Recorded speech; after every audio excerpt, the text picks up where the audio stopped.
Tonight, we follow the money. Not the coins dropped into collection plates, but a river of gold that flows back through time, stained with conquest, blood, and silence. This is not the story the Vatican tells from its balconies. This is the story it keeps locked behind centuries of marble and secrecy. For nearly 2,000 years, the world has been told of a church built on faith and humility. But what if its foundation was forged from land seized in the name of God, fortunes taken from kings and empires, and treasures pulled from the wreckage of war? What if its wealth was not a blessing, but a prize won in battles both holy and unholy? These riches are not just stored in vaults. They are woven into the walls of cathedrals, hidden in art that whispers of theft, and invested in a global empire that moves in the shadows. And for those who have dared to expose the truth, the price has been exile, disgrace, or worse. So before you see the Vatican as just a city of saints, ask yourself what it takes to build a kingdom that answers to no one. Because tonight, we strip away the gold, and the truth underneath is far darker than you were ever meant to believe. Like the video, subscribe, because this is blood money, and its story has been centuries in the making. It rises from the heart of Rome like a crown made of stone and sunlight. St. Peter's Basilica, with its towering dome and endless corridors of polished marble, stands as a symbol of faith for more than 1 billion people. But if you look closer, past the shimmering gold leaf, the priceless paintings, and the jeweled altars, another question begins to whisper through the silence. Where did all of this come from? Not just the buildings, but the fortune that built them. Not just the beauty, but the power that still radiates from behind these ancient walls. The Vatican calls itself the smallest country in the world, yet it holds wealth that rivals entire nations. How did a city built on faith come to control treasures worth billions? The official story speaks of centuries of donations from the faithful, gifts from kings and queens, offerings given from love of God. But the truth is more complicated, more tangled, and in many ways far darker. Because the story of the Vatican's gold is not just about generosity, it is also about power, politics, and the kind of deals that are never spoken about from the pulpit. Walk inside, and the air changes. Every surface gleams as if polished by the centuries themselves. Candles flicker in golden holders, each one worth more than a family's home. Beneath your feet, the marble was quarried and transported at unimaginable cost. Above, the ceiling glows with art that would be priceless if anyone dared to sell it. The Vatican insists that its wealth is not liquid, that it is locked in art and history, untouchable for anything but preservation. But that is only part of the story.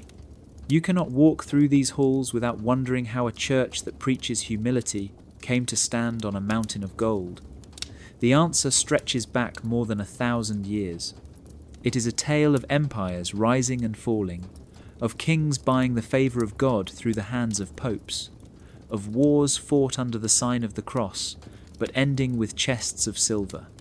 It is about the transformation of a faith once hunted by Roman emperors into a throne of its own, seated above emperors and kings. Each stone in these walls holds a piece of that history, though not all of it is written down. Much of it is locked away in the Vatican's own archives, in ledgers and letters the public has never seen. Even now, the Vatican's finances remain shrouded in secrecy. Its bank operates with a level of privacy most nations could never allow. Its art collection contains works taken from every corner of the world, some given, others perhaps not so freely. The wealth of the Vatican is not just gold and jewels. It is land, investments, influence. And influence can be worth more than any coin. So when you see the light streaming through the stained glass and hear the choir rise in perfect harmony, remember that beauty can be built on stories we are never told. This is not just a church, it is an empire. And every empire has an origin, a first spark that set its power in motion. That is where our story begins. Long before the Vatican crowned itself the spiritual capital of the Christian world, before St. Peter's Dome pierced the Roman skyline, the seeds of its fortune were already being planted. The story does not begin with humble donations from believers.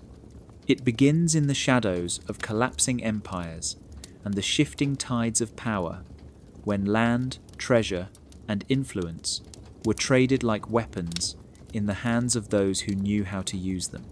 To understand how this treasury was born, you have to step back to a time when Rome itself still ruled the world, and Christianity was not yet the safe, polished faith it would become. In the early centuries, Christians were persecuted, hunted, and executed under emperors who saw them as a threat to the old gods and the state. But with Emperor Constantine's conversion in the early 4th century, the faith was not only legalized, it was lifted into the heart of imperial politics. Overnight, bishops and church leaders found themselves with access to lands, palaces, and resources that had once belonged to pagan temples and defeated rivals. Wealth was not begged for. It was transferred, absorbed, and in many cases seized outright in the name of the new faith. The church was no longer a hidden community. It was becoming a landowner, a political player, and a custodian of riches collected through force as much as through devotion. By the time the Western Roman Empire began to crumble in the 5th century, the church had perfected the art of survival in chaos. When kingdoms fell, their treasures did not vanish into thin air. They changed hands.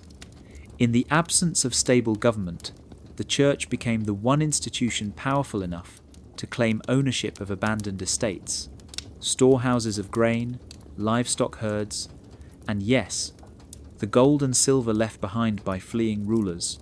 Every war, every political collapse, every shift in territory became an opportunity to expand its holdings. The Vatican's treasury, though not yet housed within Vatican walls, was already growing like a river fed by many streams. This was not just about coins and jewels. The church accumulated farmland, vineyards, and entire towns. With each acquisition came not only revenue, but control over the people who lived there. Those people paid rents, taxes, and later tithes directly to their spiritual masters. Over centuries, this network of land and resources would weave itself into the fabric of European power. Even kings depended on the church's support, and that support often came with a price that was not always measured in faith alone. By the medieval era, the Vatican's wealth had become a fortress in itself. It was not dependent on the goodwill of the faithful, but on a system of political favours, war spoils, and carefully brokered alliances that had been operating for centuries. This is why the claim that Vatican wealth began as simple offerings is only half the truth. The other half lies in the quiet, calculated accumulation of assets whenever history cracked open a door. And once those treasures entered the church's possession, they were almost never let go. In this way, the Vatican's treasury is not just older than the Renaissance, older than the Middle Ages. In many ways, it is older than the Vatican itself. From the pulpit, the message is clear. Blessed are the poor, for theirs is the kingdom of heaven. Followers are told that humility, sacrifice, and detachment from worldly wealth are the truest signs of devotion. Yet, behind the high walls of Vatican City lies a collection of riches so vast it rivals royal families and global corporations. This is the paradox at the heart of the Catholic Church. A faith that elevates poverty as a virtue while sitting on one of the largest fortunes in human history. The contradiction is not hidden. Pilgrims and tourists walk through corridors where gold frames glimmer around paintings worth hundreds of millions. They kneel before altars encrusted with gemstones, their eyes drawn upward to ceilings painted by masters whose works are priceless. Outside, marble fountains splash in courtyards built centuries ago with money that could have fed entire kingdoms. The Vatican does not deny these treasures exist. It calls them sacred heritage, the physical embodiment of devotion through the ages. But the question remains, can a church that owns more land than some countries, holds investments in global markets, and maintains one of the most valuable art collections in the world, truly claim to be poor. For centuries, this paradox has been justified through the idea that the wealth of the Church is not for personal gain, but for the glory of God. In theory, these riches belong to everyone, preserved for the faithful as symbols of divine beauty. Yet this explanation avoids a harder truth. Wealth is power, and in the history of the Vatican, power has always been just as important as piety. Gold funds influence. Land ensures political leverage. Art and relics open doors to kings and rulers who might otherwise ignore a spiritual leader's words. In the medieval world, the Church's fortune gave it the ability to survive wars, famine, and political upheaval without losing its authority. In modern times, it allows the Vatican to operate independently of any single nation's control, answering to no external government. Poverty might be preached to the masses, but the institution itself moves through the world with the financial strength of a nation-state. This independence is both its shield and its sword. Critics argue that this imbalance between message and reality weakens the moral authority of the Church. How can those who own so much speak convincingly about renouncing material wealth? Defenders counter that, without such resources, the Vatican could not protect its heritage or maintain its global mission. But even in that defense, the shadow of the paradox remains. If the treasures are truly for the people, why are so many of them locked away in private vaults, inaccessible to all but a select few? This tension between faith and fortune is not an accident. It is a choice made across centuries, a balance between spiritual ideals and the practicalities of maintaining influence in a world driven by money. It is a story that forces us to ask whether wealth can ever be truly holy, or if even the most sacred intentions are eventually shaped by the power that gold inevitably brings. In the first centuries after the life of Jesus, being a Christian was not a title of privilege, it was a sentence.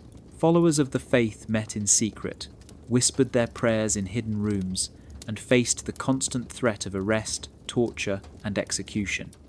Roman emperors saw them as dangerous rebels, not because they wielded weapons, but because they refused to worship the emperor as a god. For nearly 300 years, to openly declare yourself a Christian was to risk your life. The faith survived not through wealth or power, but through loyalty, sacrifice, and an unshakable belief that the kingdom of heaven mattered more than the world below. Then, in the early 4th century, everything changed. Emperor Constantine, ruler of the most powerful empire on earth, publicly embraced Christianity. In the year 313, the Edict of Milan legalized the faith, ending centuries of persecution. Overnight, the Christian Church transformed from an outlawed movement into an institution recognized by the crown itself. With imperial favor came privileges no Christian could have imagined a generation earlier. The Church was granted land, tax exemptions, and legal authority. Pagan temples were seized and converted into Christian sites. Wealth and influence began to flow into the Church from the highest levels of society. Constantine himself poured resources into the faith. He funded the construction of grand churches, including the first version of St. Peter's Basilica. He donated vast estates and filled the Church's coffers with gold and silver. In return, the Church offered something no army could provide: moral and spiritual legitimacy for the emperor's rule. The alliance between throne and altar became one of the most powerful partnerships in history. It was a deal that gave Constantine divine approval in the eyes of his subjects, while giving the Church a seat at the table of empire. This sudden rise in status was not without consequences. The simplicity of the early Christian communities began to fade as the hierarchy of bishops and priests gained political weight. Spiritual authority now came with legal jurisdiction, property rights, and the power to influence imperial policy. The faith that had once been a refuge for the poor was becoming an institution intertwined with the ambitions of emperors and generals. By the time Constantine died in the year 337, the stage was set for the church to grow not only as a spiritual guide, but as a political powerhouse. The centuries that followed would see this power expand, with the papacy eventually rivaling kings in both wealth and authority. The transformation from hunted sect to imperial ally did more than end persecution. It gave the church the foundation to accumulate treasures, lands, and influence on a scale that would have been unthinkable in its earliest days. What began as a faith of the oppressed had become an empire within an empire, ready to shape the course of history. When Constantine's embrace of Christianity opened the gates of power to the church, it also opened the gates to something far more tangible: land. In the ancient world, land was wealth, stability, and authority all in one. Whoever controlled the fields, the rivers, and the roads controlled the lives of the people who lived upon them. The early popes understood this well.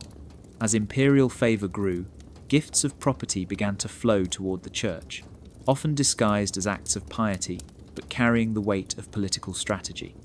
Some of these gifts were vast estates in Italy and beyond, once owned by pagan temples or noble families who had fallen from grace.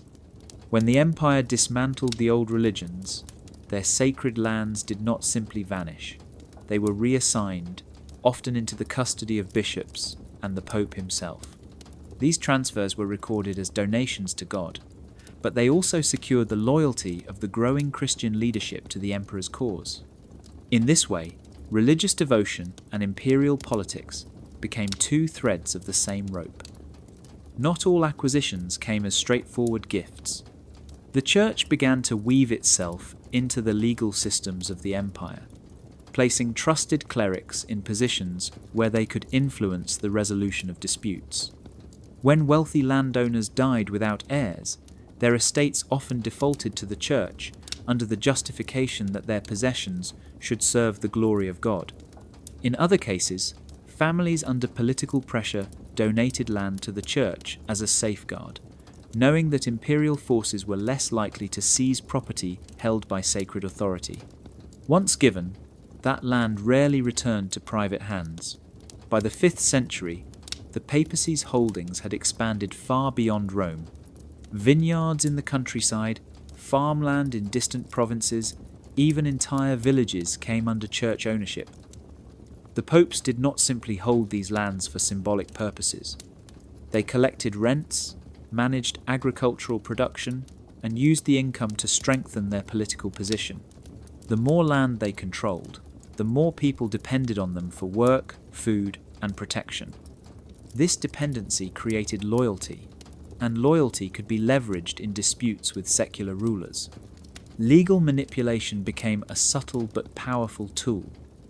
Church councils and papal decrees began to set rules that favoured the retention of property within the church. Once something was designated as belonging to God, removing it was seen as sacrilege, a crime not just against law, but against heaven. This moral shield allowed the church to secure its possessions in ways no ordinary landlord could match. By the time the Western Roman Empire collapsed in the late 5th century, the popes had already built a foundation of land and resources strong enough to weather the political storms ahead. The estates they controlled were not only sources of wealth, but stepping stones towards sovereignty.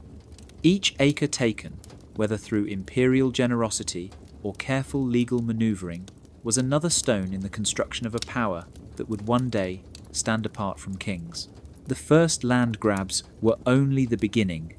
In the dim candlelight of the Middle Ages, one document stood as the ultimate proof of the Pope's earthly power. It was called the Donation of Constantine, a grand decree said to have been written by Emperor Constantine himself in the 4th century. According to its text, Constantine, healed from leprosy by the prayers of Pope Sylvester I, rewarded the Church not only with spiritual authority, but with vast lands and the right to rule over the Western Roman Empire. It was more than a gift. It was a transfer of imperial power to the papacy, a statement that placed the Pope above all secular rulers in the West. For centuries, This single piece of parchment was treated as sacred truth, displayed when needed to remind kings and emperors that their crowns rested below the Pope's tiara. The donation declared that the Bishop of Rome was not just a shepherd of souls, but the supreme earthly ruler of territories stretching far beyond the city walls. It granted the Lateran Palace as the Pope's residence, along with vast tracts of land across Italy and beyond. It claimed that Constantine himself had stepped aside, leaving the West to be governed by the Pope as God's chosen representative. In an age when few could read, and fewer still dared to question the Church, the authority of the donation was absolute. It became a weapon in negotiations, a shield in conflicts, and a tool for expanding papal influence. When a king resisted church control, the donation was invoked to remind him that even his throne existed by papal grace. When disputes over territory arose, the donation served as evidence that the land had been granted to the Church since the time of Constantine. Its words were repeated in sermons, taught in church schools, and accepted without challenge by rulers who feared the spiritual consequences of defiance. But centuries later, in the 15th century, the illusion began to crumble. The Italian scholar Lorenzo Valla examined the language and style of the document and found something troubling. The Latin, used in the donation, did not match the form spoken in the 4th century. It contained terms and phrases that did not exist in Constantine's time. Valla concluded that the document was a forgery, likely created in the 8th century to bolster the Church's claim to temporal power. His findings were explosive, but in a world where the Church's word outweighed scholarly evidence, they were quietly ignored for generations. Even after its authenticity was questioned, the donation's influence did not vanish overnight. The Church had already built centuries of political authority upon it, and the memory of its claims lingered. The idea that the Pope ruled by divine and imperial right had been woven into the very fabric of European politics. The truth of its forgery mattered less than the power it had already given. By the time the world accepted that the donation of Constantine was a lie, the papacy no longer needed it. The wealth, the lands, and the influence it had justified were already securely in the Vatican's hands. In the early medieval world, there were no banks for ordinary people, no regular taxes collected by a central government in many regions. Life was local, and survival depended on the harvest. Into this fragile economy, the Church introduced a system that would become one of the most reliable and enduring sources of income in its history. It was called the tithe. On the surface, it sounded simple. Every Christian was required to give 1/10 of their yearly produce or earnings to the Church. In practice, it became a machine that quietly funneled wealth from every village, every farm, and every workshop in Europe straight into the hands of the clergy. The tithe was not presented as a tax, but as a sacred duty. It was said to be commanded by God himself, a continuation of Old Testament law. Priests reminded their congregations that to withhold the tithe was to rob the Creator, an act that could endanger one's soul. This spiritual weight made the system nearly impossible to resist. Even in years of poor harvest, the tithe was still due. Grain, wine, livestock, and later coins flowed into church storehouses, regardless of a family's own needs. Failure to pay could lead to public shaming, legal penalties, or even excommunication. What made the tithe so powerful was its universality. It did not matter if you were a peasant farmer or a wealthy merchant. 1/10 was owed. In a Europe where the vast majority of people lived off the land, this meant that the Church's revenues grew steadily year after year, immune to the political upheavals that toppled kings and kingdoms. The tithe became a financial lifeline that allowed the Church to maintain its buildings, pay its clergy, fund construction of cathedrals, and expand its influence without relying solely on unpredictable donations from the elite. Over time, the tithe system became more sophisticated. Records were kept, officials were appointed to oversee collections, and disputes over what counted as taxable income were settled in church courts, often in favour of the church. In some regions, the tithe was divided into portions, with one share going to the local parish, another to the bishop, and a third to broader church administration. This ensured that every level of the hierarchy benefited from the system and had a vested interest in enforcing it. The wealth generated by the tithes was not just stored, it was invested. Surpluses from good years could be lent to local rulers, who in turn often repaid their debts with land or political favours. Thus, the tithe not only fed the church's coffers, but also became a tool for expanding its control over secular affairs. By the High Middle Ages, the tithe was no longer just a religious obligation. It was an institution in its own right, as entrenched in the life of Europe as the seasons themselves. Every seed planted and every coin earned carried with it the knowledge that a share belonged to the church. It was a system that turned faith into a steady flow of revenue, ensuring that even in times of famine or war, the Vatican's wealth would never run dry. When the First Crusade was called in the year 1095, it was framed as a holy mission to reclaim the sacred city of Jerusalem from Muslim control. Preachers spoke of eternal rewards, of sins washed away, of glory in the eyes of God. But behind the banners and the prayers, there was another current flowing quietly through the Crusades, one made not of faith but of gold. Armies marching under the cross were not only reclaiming holy lands, they were also seizing vast amounts of wealth, from precious relics and works of art to gold and silver that would eventually find its way back to Europe and into the hands of the Church. The Crusades opened the gates to some of the richest cities in the medieval world. Constantinople, Antioch, Jerusalem, and countless smaller towns were not just centres of faith, they were treasure houses. When these cities fell, their contents were stripped, their treasures divided among the victors. Sacred relics, said to be pieces of the true cross or bones of saints, were carried back to Europe in gilded cases. Gold chalices, jewel-encrusted icons, silk banners, and illuminated manuscripts changed hands in the chaos of conquest. Many of these relics were given to or purchased by the Church, displayed in cathedrals to inspire awe and devotion. Others were locked away in vaults, never seen by the public again. One of the most infamous episodes came during the Fourth Crusade in the early 13th century. Instead of marching to the Holy Land, Crusaders turned their swords against Constantinople, the heart of the Eastern Christian world. The city was looted for days. Churches were stripped of their gold altars, mosaics, and priceless icons. Horses were led into sanctuaries, and sacred objects were melted down for their precious metals. The Vatican, though not directly leading the assault, benefited from the influx of treasures brought back to the West, treasures that expanded its already immense collection. Not all the wealth from the Crusades came as spoils of war. Trade routes opened by Crusader victories brought exotic goods into Europe, from spices and textiles to fine metalwork. Merchants paid the church for safe passage, and some profits were funneled into church coffers through tithes, donations, or direct purchases of land and influence. The Crusades also provided opportunities for the church to levy special taxes, justified as funding for the holy mission, but often retained long after the armies had returned.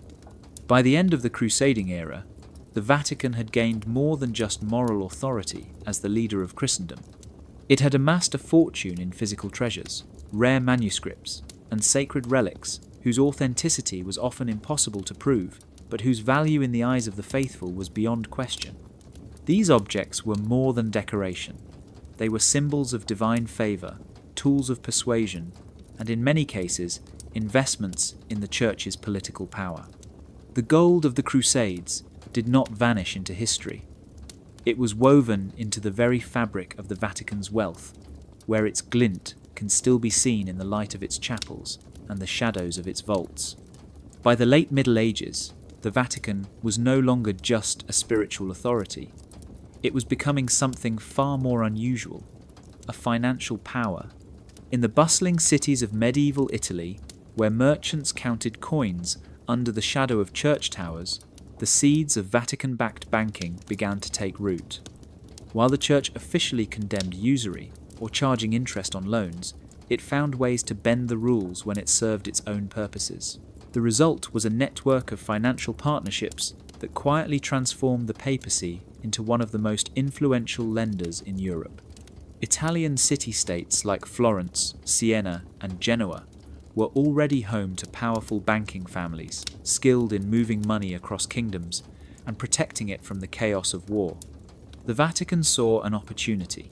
By placing its deposits with these banks and endorsing their operations, it gained a safe place to store its wealth and a way to discreetly extend credit to rulers.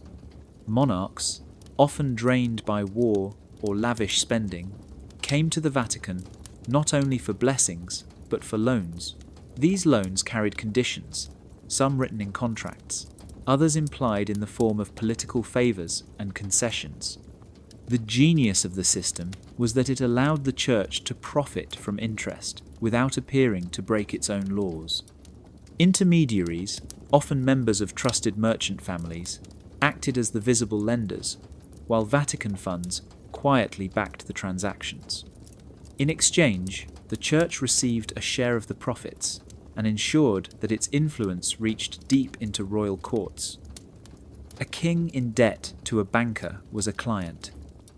A king in debt to the Pope was something much more.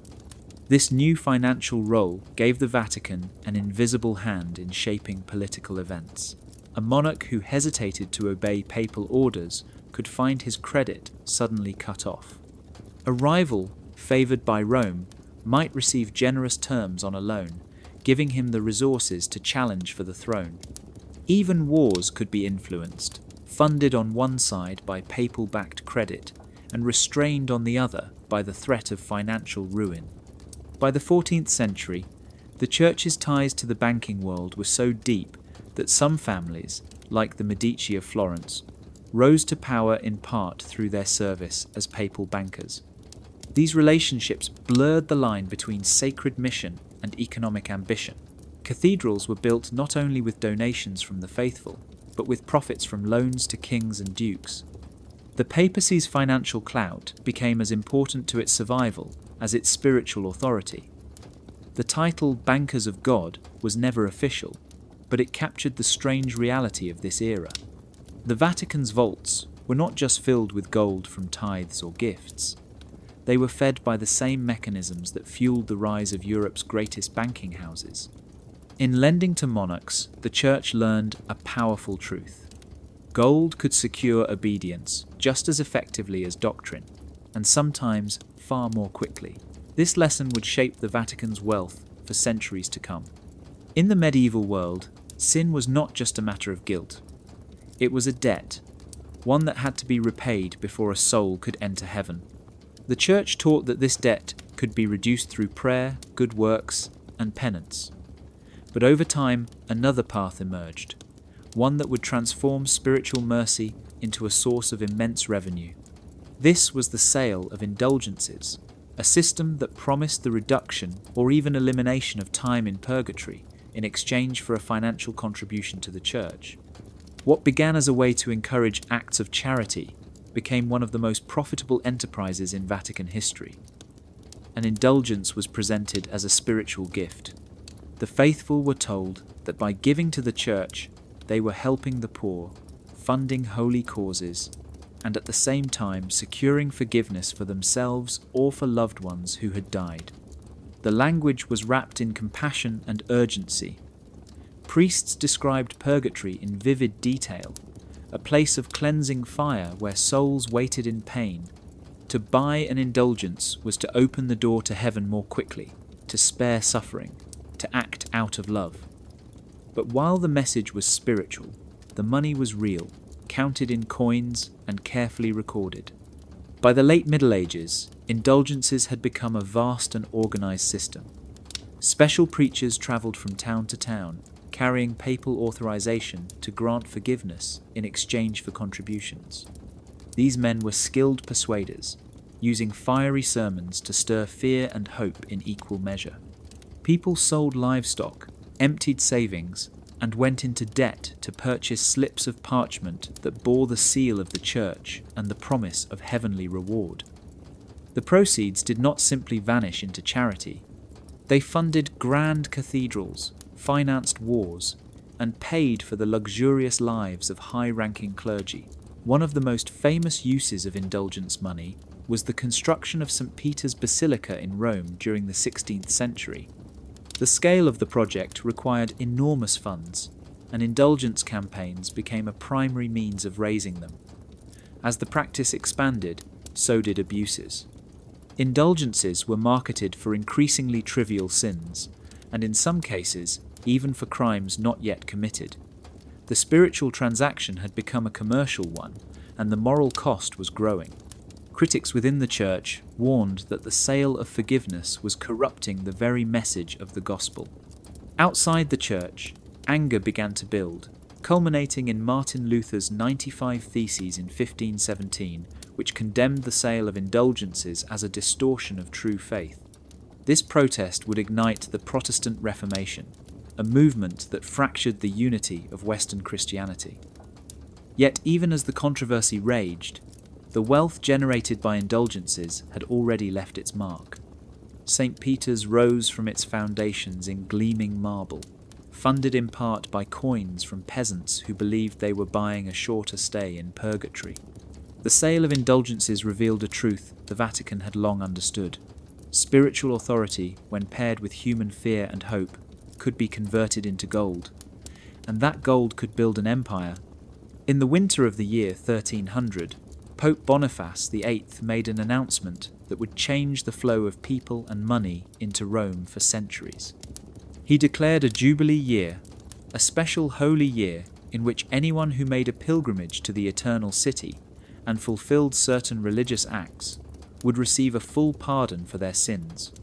The idea was wrapped in promises of mercy and renewal, but it carried another effect, one that was impossible to ignore.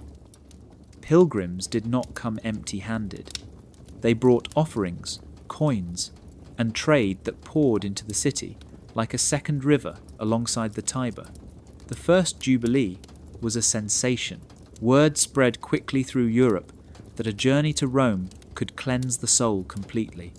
Pilgrims from every corner of Christendom set out on the long road, braving winter cold, dangerous passes, and weeks of travel. When they finally reached the city, they entered a Rome transformed into a stage for salvation. Relics were displayed, processions filled the streets, and churches opened their doors day and night. Pilgrims visited the basilicas, gave alms, and left gifts at altars. The sheer number of visitors overwhelmed the city, but it also filled its coffers. Inns, markets, and craftsmen prospered.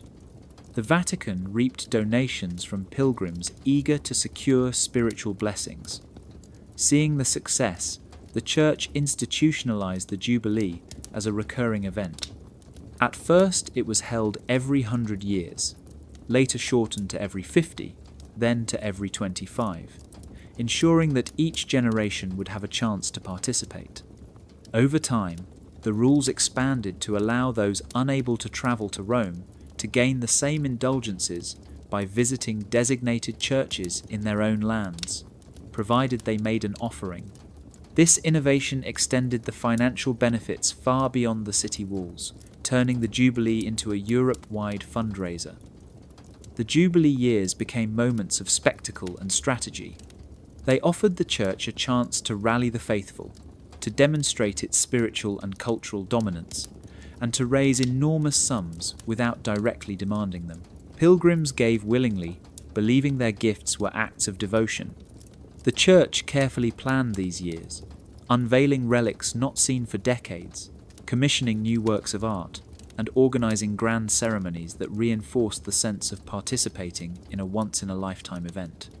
Behind the scenes, the financial impact was carefully managed. Special treasuries were set up to collect the flood of offerings. Some of the funds were used for charitable works, but much was directed toward building projects, political campaigns, and the maintenance of the Vatican's growing administrative network. The Jubilee became a tool not only for spiritual renewal, but for economic expansion.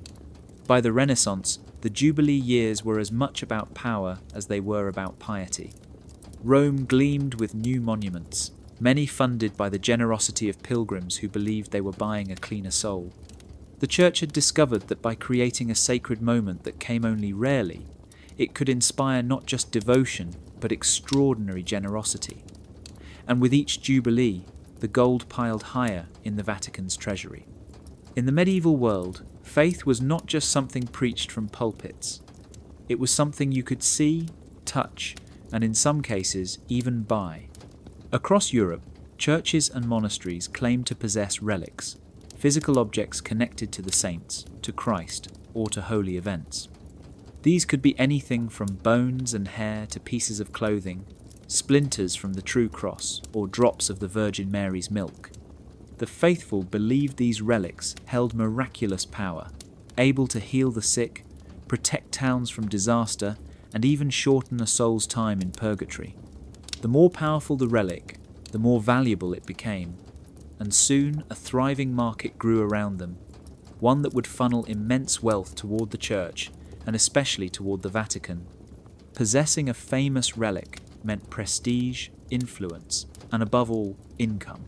Pilgrims would travel for days or weeks to venerate a saint's remains, leaving offerings in the form of coins, goods, or land.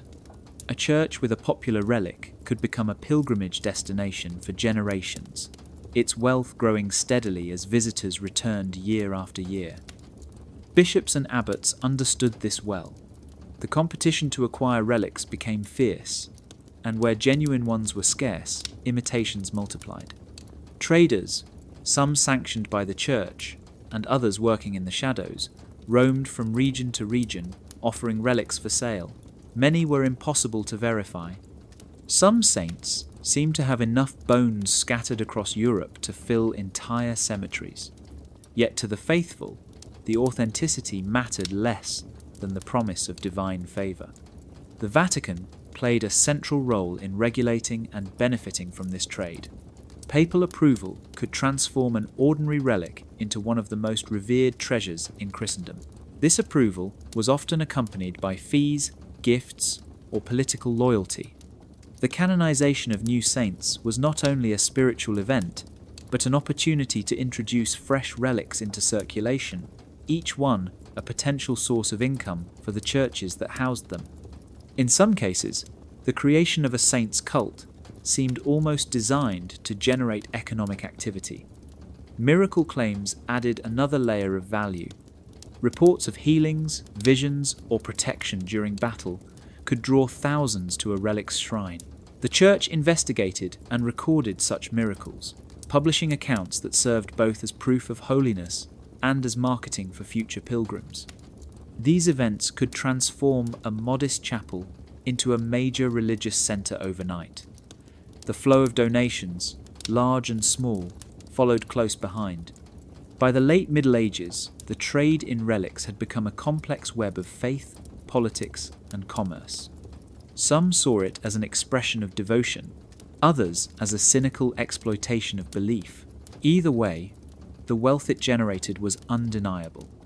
Gold and silver offerings, land grants, and trade brought prosperity to many church institutions, with the Vatican overseeing and often benefiting from the most prized collections.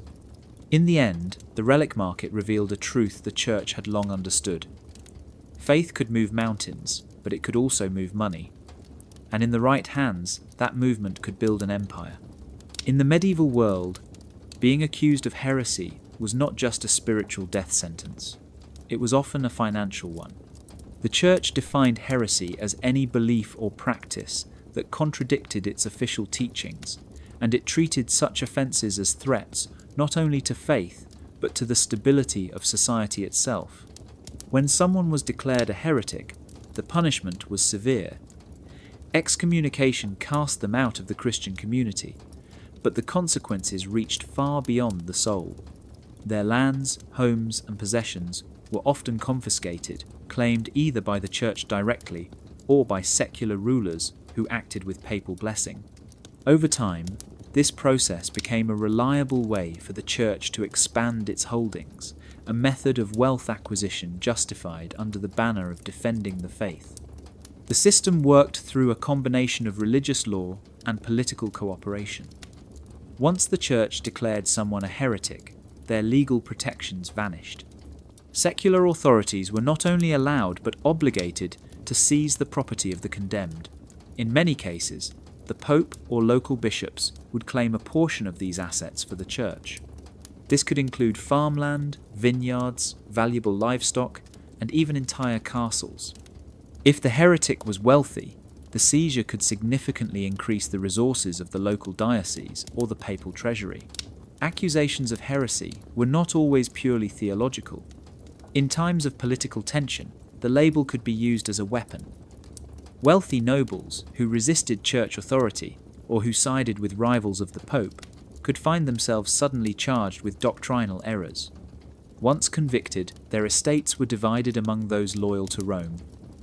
The process was framed as a moral duty, a purging of corruption from Christian lands, but it often left the victors far richer than before. One of the most infamous examples came during the suppression of the Cathars in southern France during the 13th century. This religious movement was condemned as heretical, and the Albigensian Crusade was launched against them. The campaign was brutal, but alongside the battles came a flood of confiscated wealth. Vast tracts of land were absorbed into the holdings of loyal nobles and church institutions.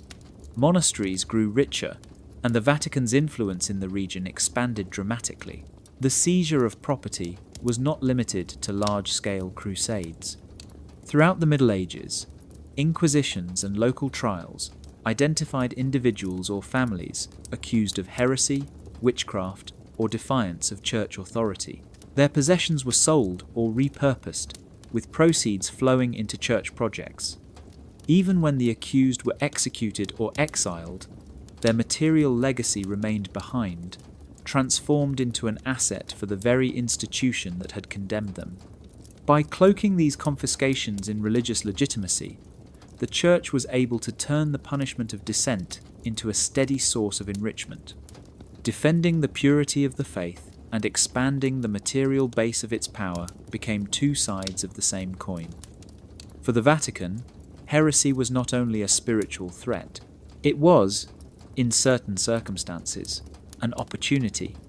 The word Inquisition still brings to mind images of dark chambers, interrogations, and the relentless hunt for heretics. Officially, its mission was to protect the purity of the faith, rooting out false beliefs before they could spread.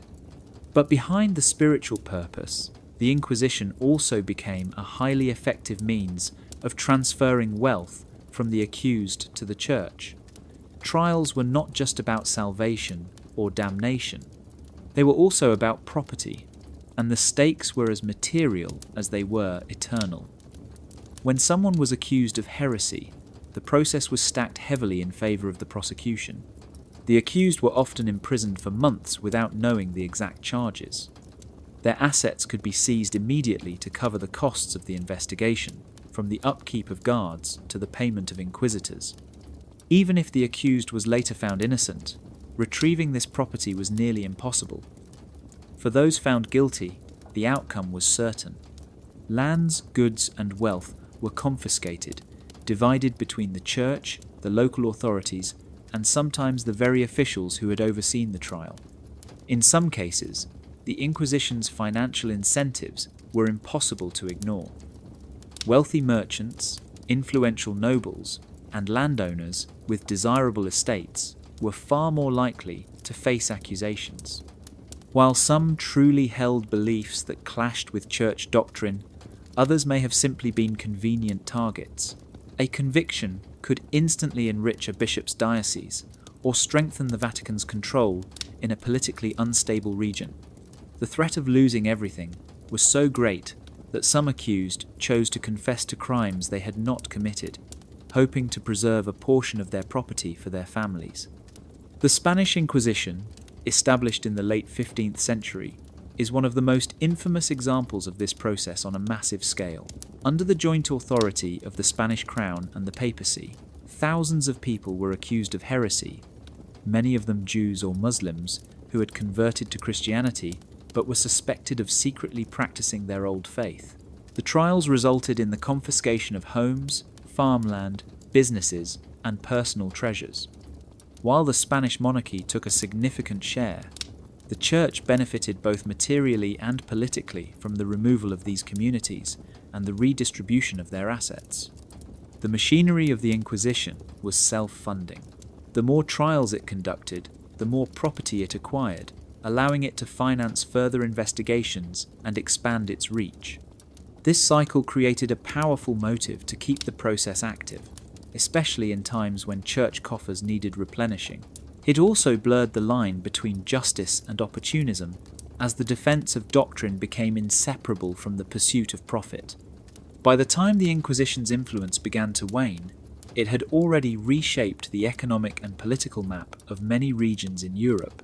Fortunes had been destroyed, lands redistributed, and treasures absorbed into the holdings of the Church. Officially, these actions were taken in the name of God. In practice, they also served to reinforce the Vatican's wealth and authority, proving that the business of saving souls could be as profitable as it was powerful. In the 15th century, the world was expanding faster than ever before. New trade routes, distant lands, and entire continents were coming into view for the kingdoms of Europe. But these voyages of discovery were not just about maps and exploration. They were about conquest, resources, and wealth. Standing at the intersection of faith and empire was the Vatican, ready to bless these ventures as long as they served both God and the Church's interests. In return for spiritual endorsement, the papacy often secured a share in the spoils of these vast undertakings. The arrangement was sealed through documents like the papal bulls of the late 1500s, which granted Christian monarchs the right to claim lands discovered outside Europe, as long as they spread the faith to the inhabitants. These decrees effectively divided the non-European world into spheres of influence, with Spain and Portugal receiving the lion's share in exchange for promises of conversion and allegiance to Rome. This was not charity. Every new colony meant new churches, new tithes, and new streams of wealth flowing toward the Vatican. Colonial conquests brought staggering riches. Gold and silver from the Americas poured into Europe, much of it passing through the hands of the Spanish crown, which was deeply tied to the Catholic Church. A portion of these treasures was funneled directly into religious projects, from the building of cathedrals to the funding of missionary orders. The Vatican's approval was a powerful seal that justified not only the conquest itself, but the extraction of resources and the subjugation of native peoples. In many cases, church officials travelled with explorers and armies, ready to claim both souls and valuables in the same sweep. The missionary work, while genuine in its religious aims for some, was also a means of consolidating economic control. Mission stations became centres of agriculture, trade, and local governance, often producing goods that were sold to benefit the church. Land seized from indigenous communities could be granted to church institutions, ensuring long-term revenue from farming, mining, or other enterprises. The colonial system also created a new kind of wealth for the Vatican, influence over territories far beyond Europe's borders. This global reach gave the Church a voice in matters of trade, diplomacy, and resource distribution, sometimes placing it in direct competition with secular powers. The spiritual mission and the economic ambition were bound together, each reinforcing the other. By the 17th century, the Vatican's role in colonial expansion was firmly established. It was not sending armies or sailing ships itself, but its blessing was as valuable as any fleet. The papacy's partnership with colonial powers ensured that the spread of Christianity was accompanied by the flow of riches back to Europe. In this way, the Church became a silent partner in one of the greatest transfers of wealth in history, profiting not only from the conversion of new believers, but from the gold, silver, and resources taken in the name of God.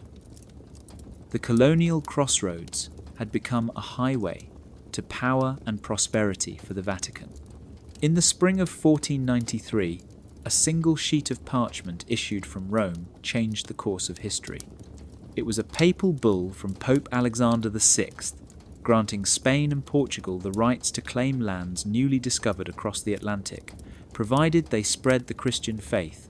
This document, and others that followed, became the legal and spiritual foundation for dividing the New World between these two Catholic powers. The Pope's authority gave these claims a divine seal, turning imperial ambition into a holy mission. But behind the religious language lay a clear understanding. Such blessings came with expectations, and those expectations often involved a share of the wealth pouring in from across the seas. The Treaty of Tordesillas, negotiated under papal influence in 1494, drew an invisible line across the globe, giving Portugal control of lands to the east and Spain dominion over those to the west. This arrangement avoided war between two of the most powerful Catholic nations and ensured that both remained firmly aligned with Rome. In practice, it also meant that the Vatican had a direct role in sanctioning and legitimizing the extraction of resources from entire continents. The gold and silver of the Americas, the spices of Asia, and the sugar of the Caribbean all flowed along trade routes blessed by papal decree.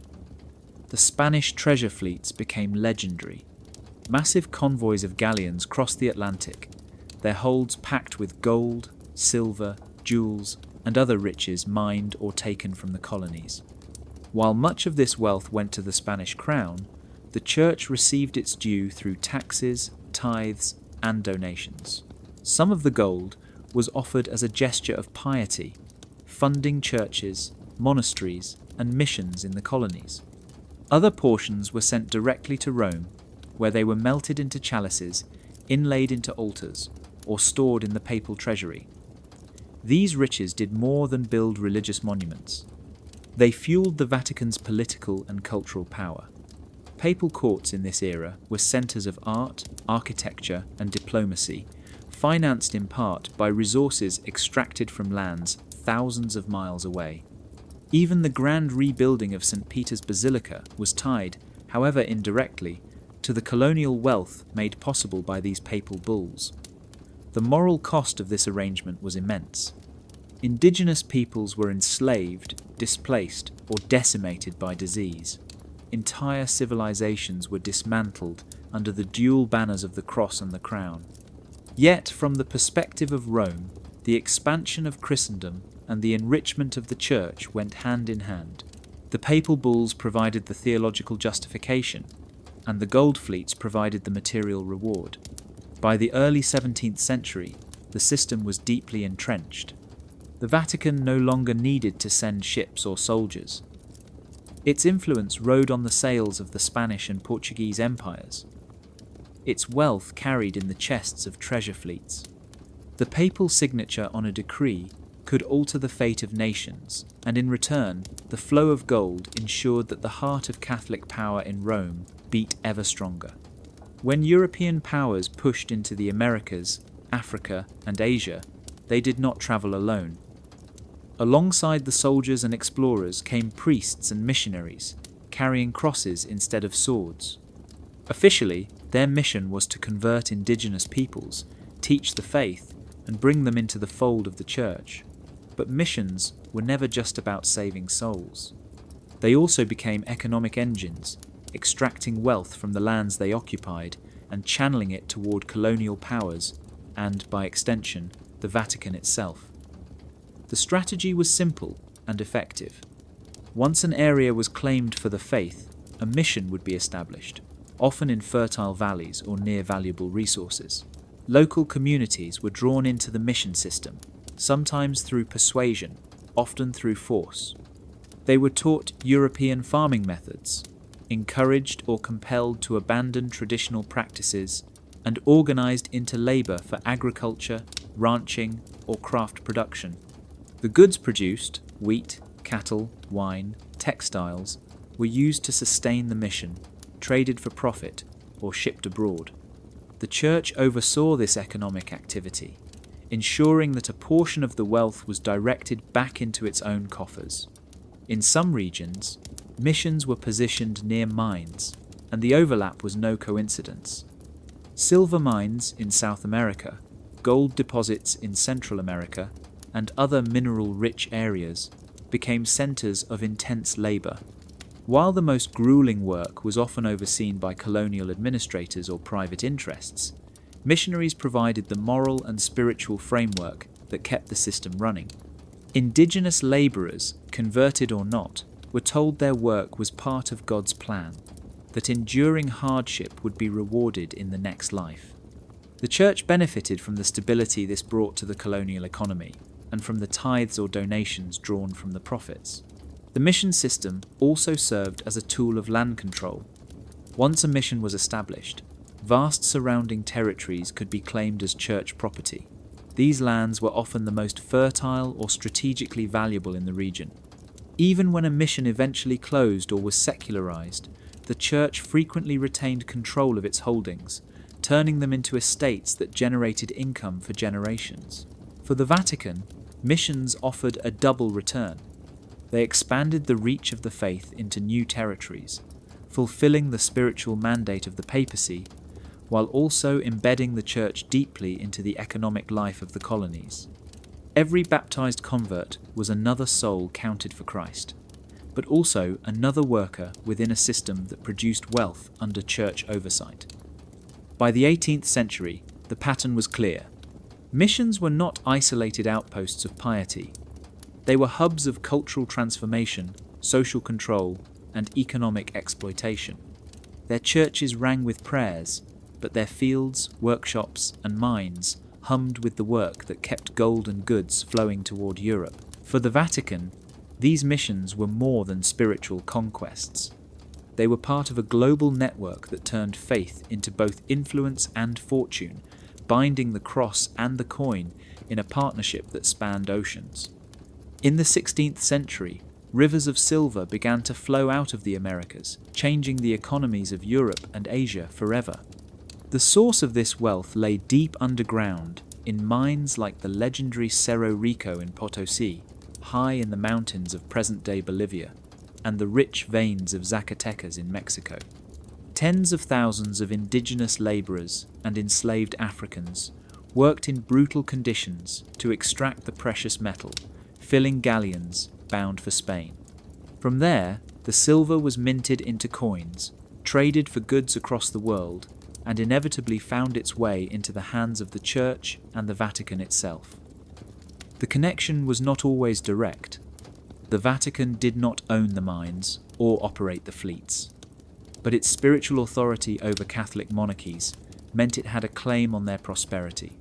Spain and Portugal, as the leading colonial powers, were deeply tied to the papacy through treaties, papal bulls, and religious obligations.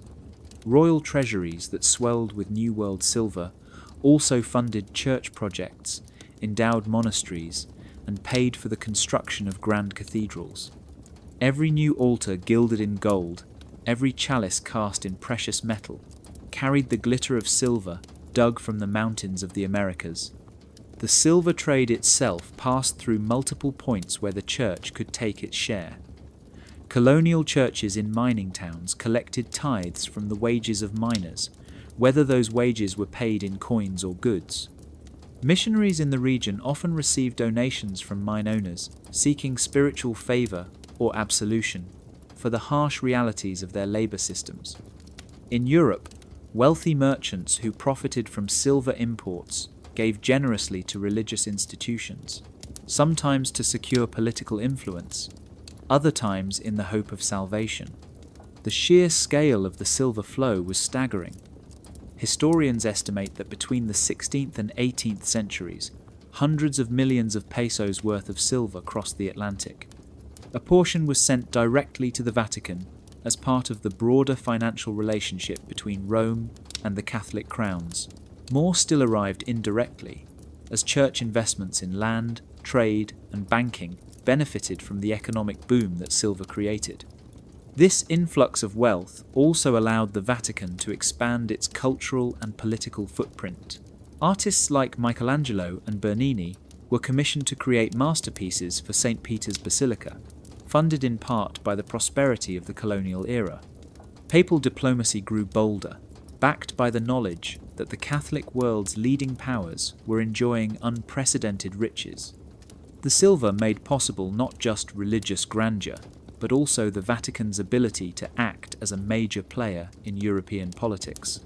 Yet the human cost of these silver rivers was immense. Entire indigenous communities were uprooted, subjected to forced labor, and decimated by disease. The wealth that gleamed in Rome was bought with suffering thousands of miles away. For the Vatican, the silver was a blessing that flowed without the need to mine it directly. It came instead through a network of faith, loyalty, and obligation, ensuring that the treasure of the New World also enriched the old heart of Christendom. In the aftermath of World War II, Europe was rebuilding from rubble, and the Vatican was quietly reshaping its role in a rapidly changing world. The papacy had always dealt with money, but now the stakes were higher, the flows larger, and the methods more complex. In 1942, Pope Pius XII established the Institute for Works of Religion, known to the world as the Vatican Bank. Its stated purpose was noble: to manage funds destined for religious works and charity. But from the beginning, it was a financial institution unlike any other, a sovereign bank operating under its own laws, shielded from outside scrutiny and directly under papal control. The Vatican Bank was not housed in some anonymous office tower. It sat within the secure walls of Vatican City, a tiny independent state recognized by the Lateran Treaty of 1929. This meant it enjoyed unique privileges. It was exempt from many international regulations, immune from the oversight of foreign governments, and able to move money across borders with extraordinary freedom. For a church with global reach, this was a powerful tool. Donations from the faithful in one country could be routed discreetly to missions on the other side of the world. But the same discretion also made it a magnet for secrecy. From the start, the bank cultivated relationships with private financiers, foreign governments, and even intelligence agencies. The Cold War gave it a new role as funds were channeled to anti-communist movements, some openly supported by the Vatican, others far more shadowy. The IOR became known for its numbered accounts, which allowed depositors to operate under a veil of anonymity. Officially, these accounts were for religious orders and church bodies. In practice, they sometimes held the fortunes of businessmen, politicians, and even suspected criminals who valued the bank's discretion. Its profits were reinvested in ways that strengthened the Vatican's influence. Money from the IOR funded the construction of churches, the training of clergy, and humanitarian projects. But it also flowed into real estate, stocks, and other investments that kept the Vatican financially secure. Over time, whispers began to circulate about questionable deals, money laundering, and connections to organized crime. The bank's defenders insisted it was simply doing what any sovereign state did, managing its assets to protect its mission. Critics saw something else: a blending of spiritual authority and financial power that blurred moral lines. By the late 20th century, the Vatican Bank had become a symbol of the Church's hidden wealth.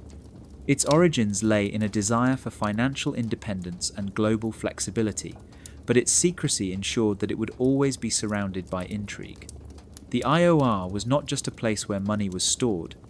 It was a hub through which the Vatican could influence events far beyond Rome, a reminder that in the modern world, gold and faith could still move together, just as they had for centuries, only now through the quiet click of ledgers instead of the clink of coins.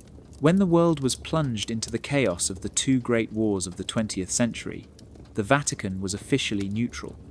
It presented itself as a moral voice above the battlefield, offering prayers for peace and humanitarian aid for the suffering. But neutrality did not mean isolation from the economic tides of war. Behind the walls of Vatican City, investments were being managed with the same precision as prayers, and allegations have long swirled that the Church not only safeguarded its wealth during these global conflicts, but also profited from them. During the First World War, the Vatican's position allowed it to act as a discreet financial player. It had assets spread across Europe, and while nations locked in combat imposed controls on trade and currency, the Vatican's unique status as a sovereign entity gave it more flexibility. Donations from Catholics worldwide continued to flow in, and investments in industries not directly tied to the fighting helped preserve and even grow its resources. By the war's end in 1918, the Vatican emerged financially stable in a continent shattered by economic collapse. The Second World War presented even greater opportunities and controversies. By 1939, under Pope Pius XII, the Vatican had already strengthened its financial base through the Lateran Treaty with Mussolini's Italy, which had provided a massive cash settlement and valuable real estate. With Europe again at war, the Vatican turned to a network of banks, intermediaries, and foreign investments to protect and grow its fortune. Allegations arose that some of these investments were tied to companies in Axis-controlled territories, and that profits were made from industries indirectly supporting the war effort. Critics point to evidence suggesting that the Vatican Bank and affiliated institutions moved assets for individuals and governments seeking to avoid post-war confiscation, including members of the Nazi regime. While defenders argue that these actions were part of the Church's mission to protect property and aid refugees, the blurred lines between charity, diplomacy, and profit have fueled debate for decades. In neutral countries like Switzerland, the Vatican held investments in banking, manufacturing, and other sectors that thrived during wartime scarcity. These positions ensured that when the war ended in 1945, the Vatican was not scrambling to rebuild its finances like so many European institutions. The moral question has always been whether the Church's financial survival during the wars came at the cost of benefiting from human suffering. The Vatican's leaders have maintained that their investments were guided by prudence, not opportunism, and that the Church's global works of relief were only possible because it had the resources to act. Yet the secrecy surrounding its wartime financial records leaves much of the truth hidden. By the mid-20th century, the wars had proven that the Vatican's role in the modern world was not only spiritual, but also deeply financial. It had navigated two of history's deadliest conflicts without losing its economic footing, and some argue with its coffers fuller than before. Whether this was divine providence or shrewd strategy remains a question that still lingers in the shadows of history.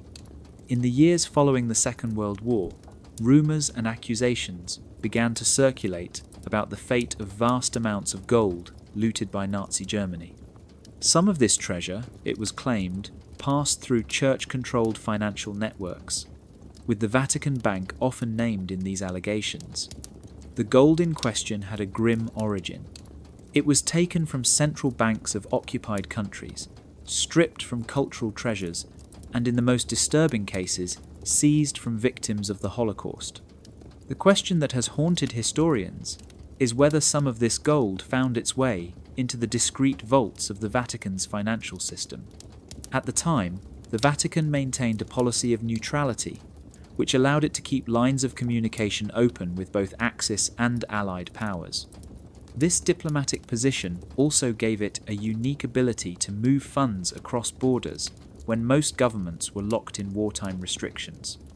Neutral countries like Switzerland became hubs for storing and transferring gold, and Swiss banks were among the Vatican's most important financial partners.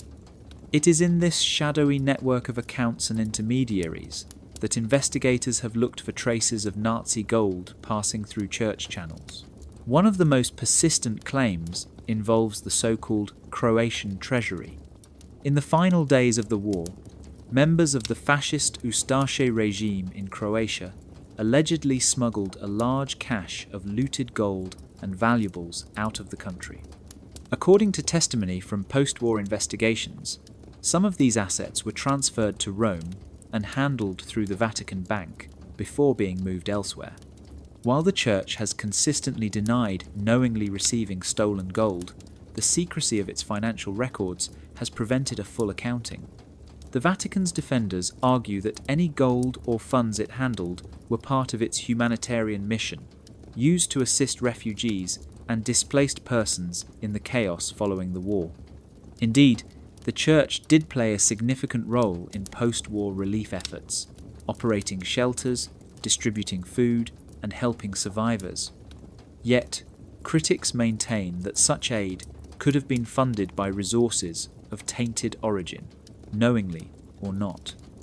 The lack of transparency has kept these suspicions alive for decades. In the late 20th century, renewed investigations by journalists and human rights groups pressured the Vatican to respond more openly. While some documents were released, they did little to dispel the mystery, often raising more questions than answers. The image of Nazi gold passing through the hands of church officials remains one of the most controversial and unsettling chapters in the history of Vatican finance. Whether the Vatican actively profited from this gold or merely acted as a channel for its movement, the allegations have cast a long shadow over its post-war moral authority. The story is a reminder that in times of global conflict, the boundaries between survival, diplomacy, and profit can blur, and when gold is stained by the suffering of millions, even the smallest connection becomes a stain that is hard to wash away. When the guns of the Second World War fell silent in 1945, a new kind of conflict began to take shape. It was not fought openly on battlefields, but in the shadows, through politics, propaganda, and covert funding. The Cold War divided the world between communist and capitalist blocs, and for the Vatican, communism was seen as one of the greatest threats to the faith. Officially, the Church called for peace and dialogue, but behind closed doors, it took an active role in supporting anti-communist movements across the globe, often using its unique financial networks to channel funds where they were needed most. The Vatican's opposition to communism was both ideological and practical. Communist regimes promoted atheism, restricted religious practice, and in many cases persecuted clergy. In countries like Poland, Hungary, and Czechoslovakia, churches were closed, religious schools were banned, and priests were imprisoned. From the Vatican's perspective, this was not just political oppression, it was a direct attack on the soul of a nation. The papacy responded by becoming a quiet but determined player in the Cold War, working alongside Western governments and intelligence agencies to keep the faith alive behind the Iron Curtain. The Vatican Bank, with its sovereign status and secrecy, became a valuable tool in these efforts. Money from Catholic organizations, wealthy donors, and sometimes even Western intelligence sources could be moved discreetly to resistance groups, underground churches, and media outlets opposing communist rule. Some of these funds supported Catholic publishing houses that printed religious texts in banned languages. Others financed radio broadcasts, such as Vatican Radio and Allied stations, that carried messages of hope and defiance into Eastern Europe. One of the most notable examples came in the 1980s with the Solidarity movement in Poland.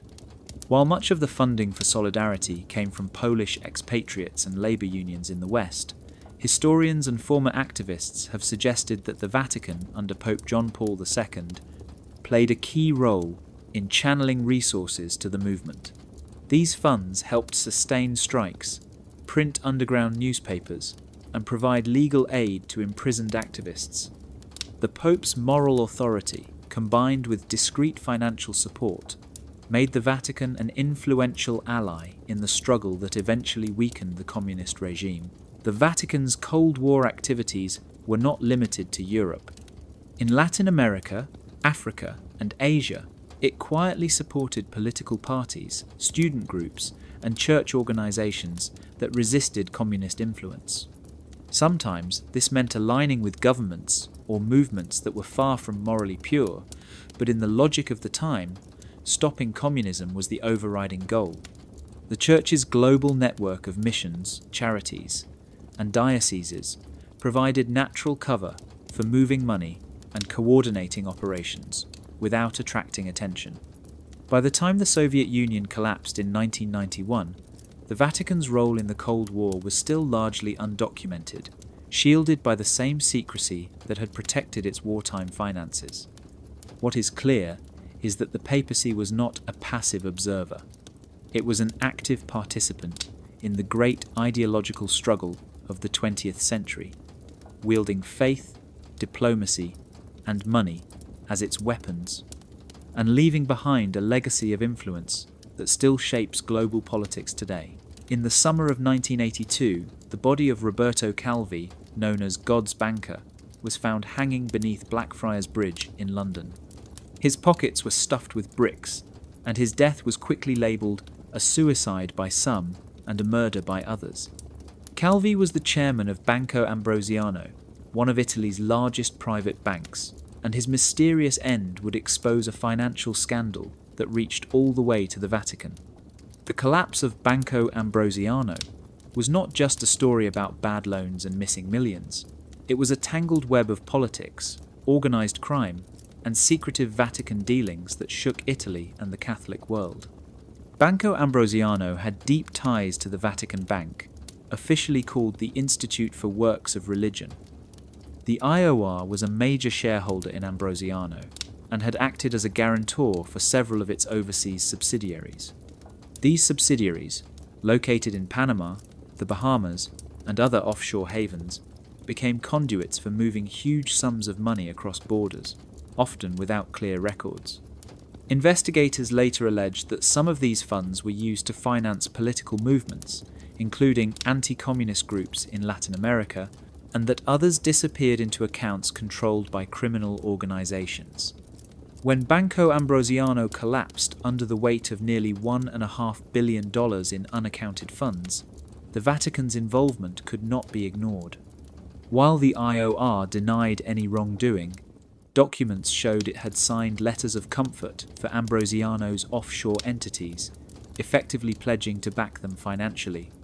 This connection put the Vatican in the uncomfortable position of being linked to one of the largest banking failures in European history. The scandal deepened with the revelation that Calvi was also connected to the secretive Masonic lodge Propaganda Do, or PATU, a shadowy network accused of plotting political manipulation and even coups in Italy. PATU's membership list included politicians, businessmen, and high-ranking military officers. The suggestion that Vatican-linked money might have flowed through a bank tied to such a group only fueled public suspicion. Under mounting pressure, the Vatican eventually agreed to pay a settlement of around $250 million to Banco Ambrosiano's creditors. The payment was framed as a goodwill gesture rather than an admission of guilt, but to many it was an acknowledgement that the IOR bore some responsibility. The scandal damaged the Vatican's reputation for years, reinforcing the image of its bank as a secretive institution operating beyond the reach of normal laws. The death of Roberto Calvi remains one of the great mysteries of modern financial history, with theories ranging from mafia revenge to silencing by political conspirators. What is certain is that the Banco Ambrosiano affair pulled back the curtain on the Vatican's entanglement with high-stakes banking and exposed how easily the lines between sacred mission and financial ambition could blur. In the end, the collapse was not just about lost money. It was about lost trust and the lingering question of how deeply the world's most famous religious institution was involved in a world of shadows. By the dawn of the 21st century, the Institute for Works of Religion, better known as the Vatican Bank, had survived decades of controversy, but its reputation for secrecy had not faded. To critics, the IR remained one of the most opaque financial institutions in the world, a place where money could move without the usual scrutiny of regulators. This aura of privacy, combined with the Vatican's status as a sovereign state, made it an attractive destination for those who wanted to keep their transactions hidden. Over time, journalists, prosecutors, and financial watchdogs began to accuse the bank of acting as a haven for illicit funds, a place where money laundering could be carried out under the cloak of holiness. The allegations were varied. Some claimed that organized crime groups, particularly in Italy, used Vatican accounts to wash the proceeds of drug trafficking, extortion, and tax evasion. Others suggested that corrupt politicians and businessmen from around the world funneled their wealth through the IOR to disguise its origins. The secrecy of numbered accounts, originally meant to protect the privacy of religious orders, was said to make it almost impossible to track the true owners of certain deposits. Even when Italian authorities launched investigations, they found it challenging to penetrate the legal protections surrounding the Vatican's financial system. One high-profile case erupted in 2009 when Italian prosecutors seized millions of euros from Vatican accounts as part of a probe into suspicious transactions.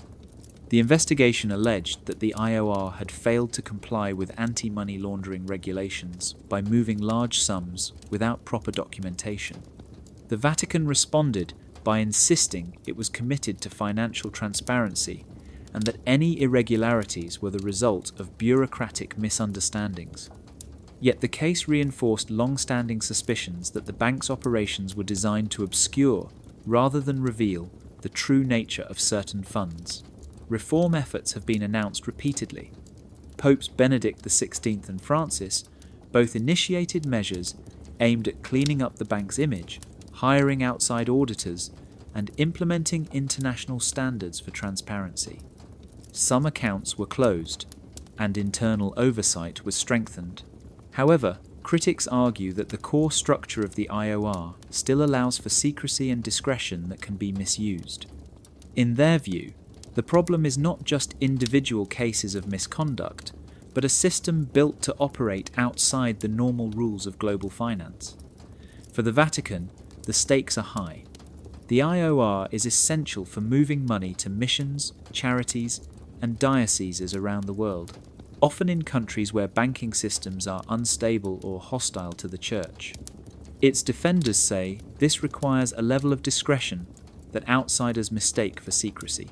But the ongoing accusations have left many wondering whether the same features that make the bank useful for legitimate religious work also make it irresistible for those with darker intentions.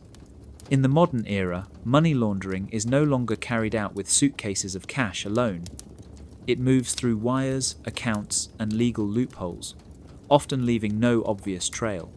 For the Vatican Bank, this means that even without intent, it can become a conduit for hidden wealth. Whether this is the price of sovereignty or a flaw that demands full reform remains an open question, one that continues to keep the IOR in the headlines for all the wrong reasons. The Vatican may be the smallest independent state in the world, but its influence stretches far beyond the walls of St. Peter's Square. Scattered across Rome, Italy, and even other countries, the Church's property portfolio is vast and often hidden behind layers of history, shell companies, and religious institutions. This wealth is not just about money in the bank. It is about real estate, prime land, palaces, apartments, office buildings, and historic monuments that together form one of the most valuable property empires on the planet. Within Rome itself, the Vatican owns or controls hundreds of buildings. Some are obvious, like the grand basilicas, museums, and administrative offices that fill Vatican City. Others are less visible to the public, tucked into side streets or hidden behind modest facades. These include luxury apartments rented to diplomats, hotels catering to pilgrims, and commercial spaces leased to businesses. Because much of this property enjoys tax exemptions or special legal status, it generates steady income without the same burdens faced by private landlords. Beyond the city, the holdings expand into prime Italian real estate. Historic villas dot the countryside, many gifted to the Church centuries ago by wealthy families seeking favour or salvation. In cities like Milan, Florence, and Venice, the Vatican controls properties in prestigious neighbourhoods, often through religious orders or foundations. These buildings are more than relics of the past. They are active sources of revenue, rented out for commercial or residential use, with the proceeds flowing into church coffers. The reach of this empire does not stop at Italy's borders. Over the years, investigations and leaked documents have revealed Vatican investments in real estate across Europe, North America, and beyond. In London, the church was linked to multi-million-pound properties, including upscale office buildings and luxury apartments in prestigious districts like Chelsea. In Paris, it has held historic buildings near major landmarks. Even in countries far from Europe, the Vatican has been connected to land and property acquisitions, sometimes through charitable organizations that double as investment vehicles.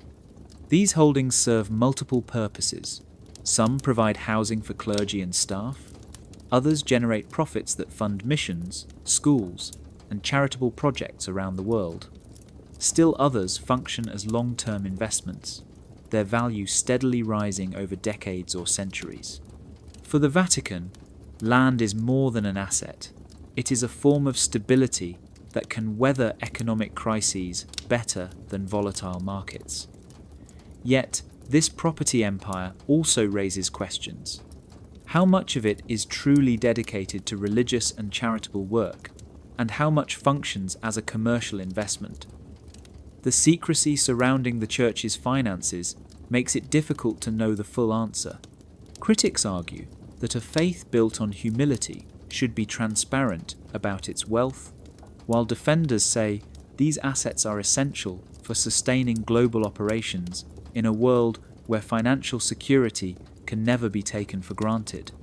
The image of the Vatican as a city of gold is not just a metaphor. It is a reality built in stone, marble, and centuries-old deeds. Each building tells a story, not only of faith and history, but of the quiet accumulation of power through the most enduring form of wealth, land. The Vatican's real estate empire is not confined to Rome's cobblestone streets or the Italian countryside. Over the years, evidence has emerged suggesting that the church holds quiet ownership stakes in luxury properties scattered across the globe. These assets are rarely listed under the Vatican's name. Instead, they are controlled through religious orders, charitable foundations, and discrete corporate structures that allow the church to operate in the shadows of the international property market. The result is a global portfolio that blends history, prestige, and a remarkable degree of secrecy.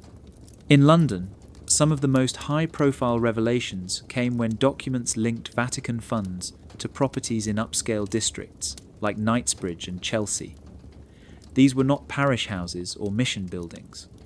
They were high-end developments, office spaces, and luxury apartments worth tens of millions of pounds. Officially, the investments were framed as ways to generate steady income to support church work. Critics, however, saw them as signs that the Vatican was behaving like a global investment firm, not a spiritual institution. Across the Atlantic, reports have surfaced of church-affiliated organizations holding prime real estate in cities like New York, Boston, and Washington. Some of these properties are rented to embassies, multinational corporations, or luxury retailers. In other cases, the holdings include historic buildings in landmark locations, purchased decades ago, when prices were modest and now worth many times their original cost. The long-term nature of these investments means that the church benefits from rising property values while maintaining a low public profile. The reach extends even further.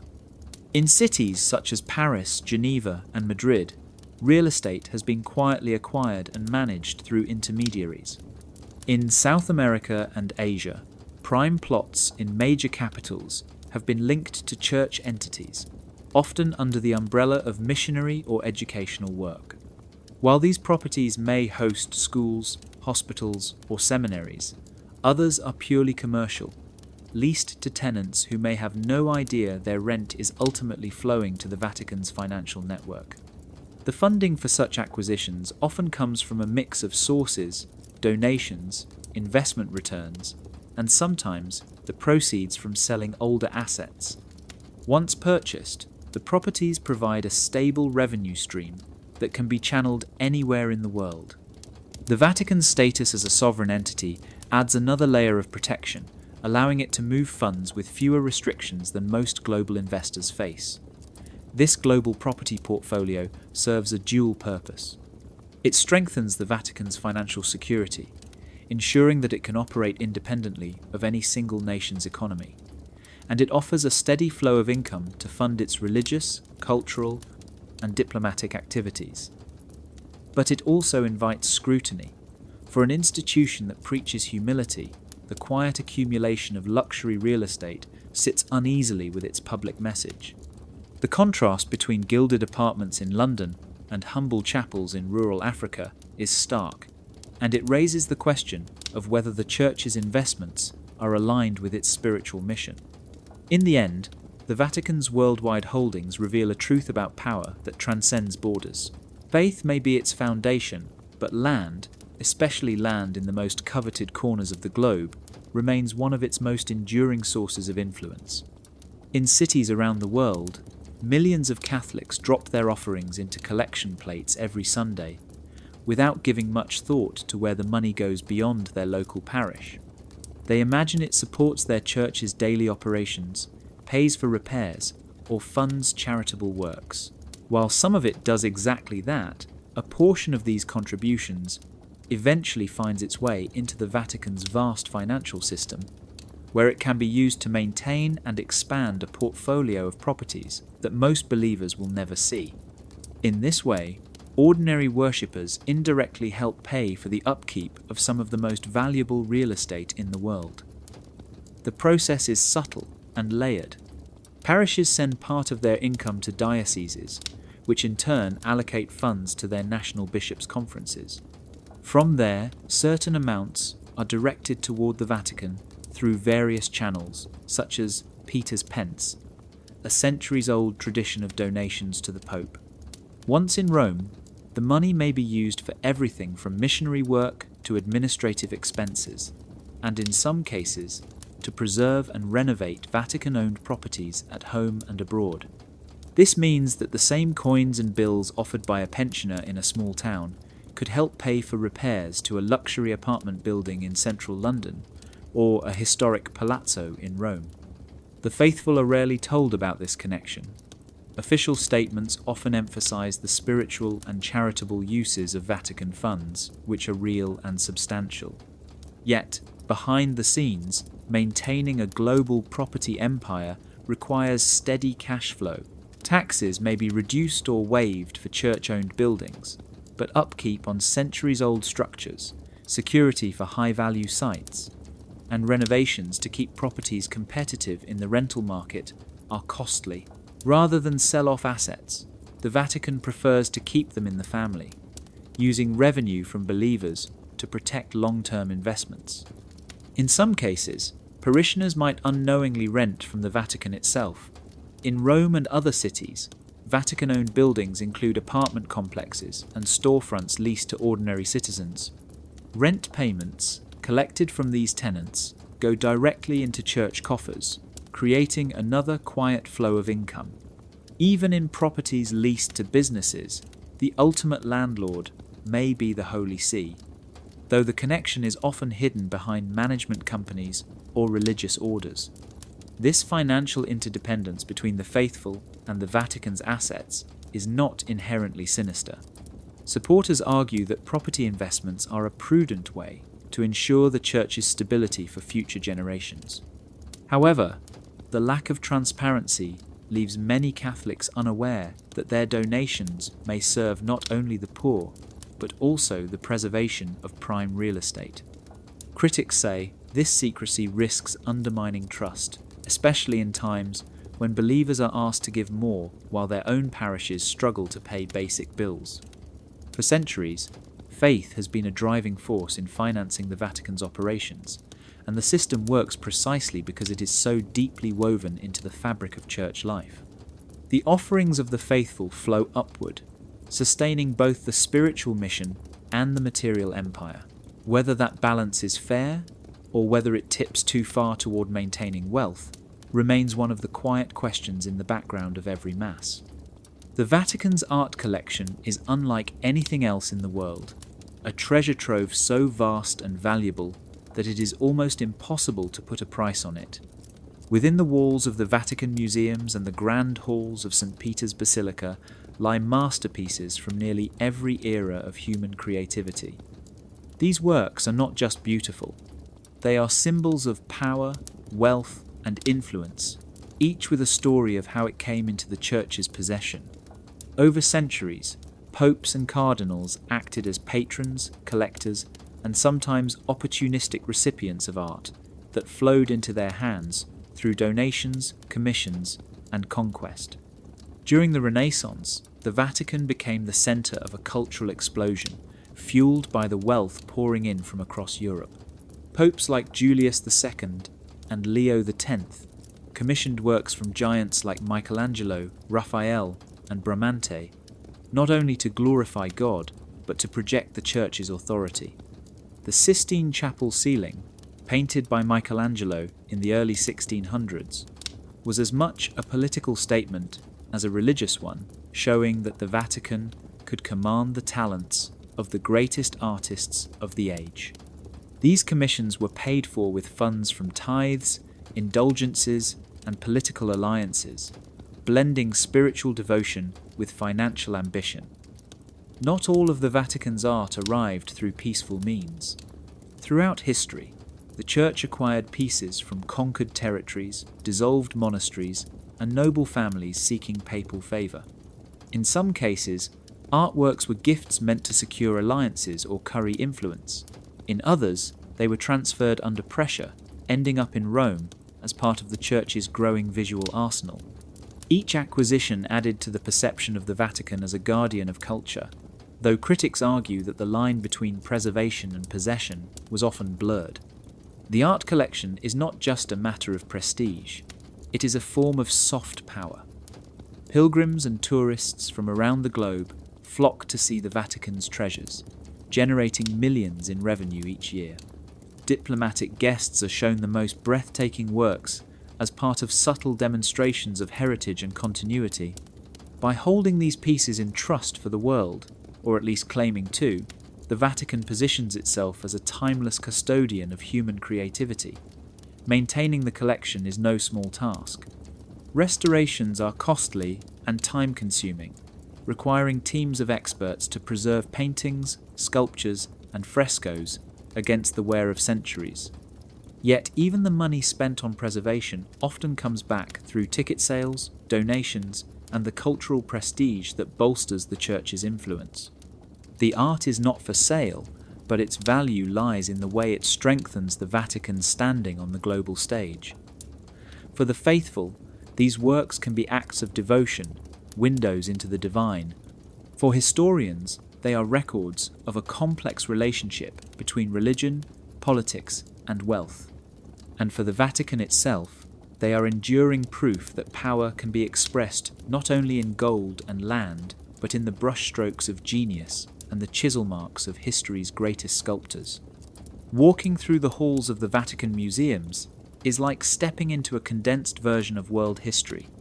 Marble statues from ancient Greece, gold-embroidered tapestries from the Renaissance, and paintings by masters whose names are known on every continent line the walls and galleries. But behind the elegance and the reverence lies a complicated truth. Some of these treasures have origins that are far from holy. While the Vatican presents itself as a guardian of culture, critics argue that certain works on display were taken, acquired under questionable circumstances, or transferred in ways that blur the line between preservation and plunder. Much of this story begins in times when conquest and faith often moved hand in hand. During the age of empire and colonial expansion, Catholic missionaries travelled with explorers and soldiers into distant lands. While some art and artifacts were gifted willingly by local rulers eager to forge alliances, others were seized during military campaigns or as part of the spoils of war. Statues, manuscripts, and sacred objects that once held deep cultural meaning for their original owners now rest in Rome, far from their places of origin. In other cases, the Church benefited from the political instability of Europe itself. During the Napoleonic Wars, the reshaping of territories saw art and treasures change hands at a dizzying pace. Some were sold under duress, others confiscated outright, and a number eventually made their way into Vatican collections. Even in more recent centuries, wars and revolutions created opportunities for art dealers and intermediaries to move valuable pieces quietly into the Church's possession, often without clear documentation of their path. The issue is complicated by the fact that many of these objects have been in the Vatican for hundreds of years. Records from their arrival are sometimes incomplete or deliberately vague, making it difficult to prove wrongdoing by modern legal standards. The Vatican often argues that it is preserving these works for the benefit of humanity, shielding them from neglect or destruction. Yet calls for restitution have grown louder, especially from nations and communities seeking the return of culturally significant items taken during times of occupation or missionary expansion. What makes this controversy more striking is that many of these disputed works are not hidden away in storage. They are in plain sight, proudly displayed in some of the most visited galleries on Earth. Tourists snap photos, unaware that the gleaming artifact before them may have been removed from its homeland under questionable conditions. For some visitors, knowing this history changes the way they see the art, turning beauty into a reminder of loss. The Vatican has occasionally engaged in discussions about returning specific items, but large-scale restitution has never been a priority. The tension between cultural preservation and rightful ownership remains unresolved. In the meantime, millions continue to walk through the Vatican museums each year, marveling at treasures whose stories are far more complex than the polished plaques beside them suggest. These objects are more than art. They are pieces of history, pieces that some believe are still waiting to go home. In the world of international diplomacy, deals are not always made with treaties or trade agreements alone. Sometimes, the most powerful bargaining chips are not cash or armies, but culture. For the Vatican, art and relics are more than symbols of faith. They are tools of influence, a form of soft power that can be used to open doors, strengthen alliances, and shape political outcomes without a single shot being fired. Over the centuries, the Church has learned that lending a masterpiece or allowing access to a sacred relic can create goodwill where political speeches might fail. The Vatican's vast collections of paintings, sculptures, manuscripts, and holy relics are unmatched. This gives it a unique advantage in the realm of cultural diplomacy. A state leader invited to view the Sistine Chapel in private, away from the crowds, experiences not only the beauty of Michelangelo's work, but also the subtle reminder of the Vatican's deep historical and cultural authority. Similarly, the loan of a rare manuscript or religious artifact to a foreign museum is more than an act of generosity. It is a gesture that carries centuries of symbolic weight, often delivered at moments when relationships need mending or strengthening. Relics, in particular, have a special power. A fragment believed to be from the true cross, or the bones of a revered saint, can inspire devotion among millions. When the Vatican allows such items to travel, even temporarily, it can spark waves of public enthusiasm in the host country. This kind of religious and emotional influence often translates into political goodwill toward the Holy See. For governments seeking to connect with their Catholic citizens, cooperating with the Vatican on such displays can be a strategic move. During the Cold War, cultural exchanges involving art and relics served as a quiet channel of communication between the Vatican and governments on both sides of the Iron Curtain. A well-timed exhibition could soften tensions, signal openness to dialogue, or provide cover for back-channel negotiations. In modern times, similar strategies continue, with the Vatican using cultural assets to support diplomatic visits, aid international causes, or encourage cooperation on global issues like poverty, relief, and peacekeeping. The value of this approach lies in its subtlety. While financial aid or political agreements can be seen as transactional, cultural gestures feel more symbolic and enduring. They appeal to shared heritage and collective memory, building connections that go beyond immediate political gain. Yet they are not without controversy. Critics argue that this blending of cultural and political capital can blur the lines between faith and statecraft, using sacred objects as tools in earthly power struggles. Whether viewed as genuine outreach or calculated diplomacy, the use of art and relics in international relations has proven remarkably effective for the Vatican. In a world where influence is often measured in military or economic terms, the Holy See continues to remind nations that sometimes the most persuasive form of power is the one that moves not armies or markets, but hearts.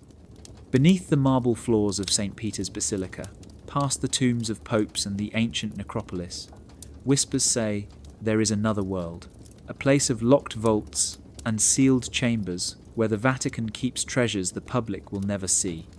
These stories have been told for generations, of gold stacked higher than a man, of jeweled chalices from long-forgotten kingdoms, of relics and artworks seized in times of war and hidden away ever since.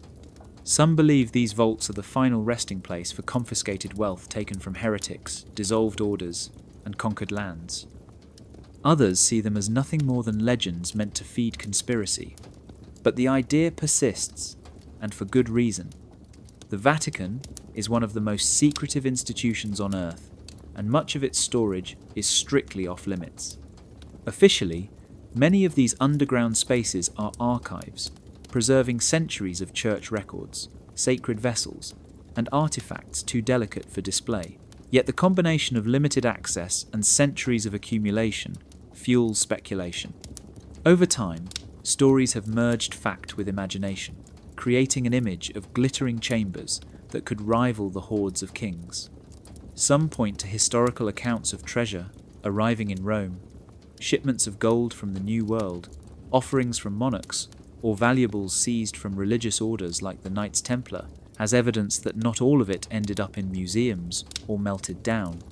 During the upheavals of the 20th century, especially during the Second World War, it is said that valuables from across Europe found their way into Vatican storage for safekeeping. In some versions of the tale, these items were returned to their owners after the conflict. In others, they remained in the vaults, their origins blurred by time and secrecy.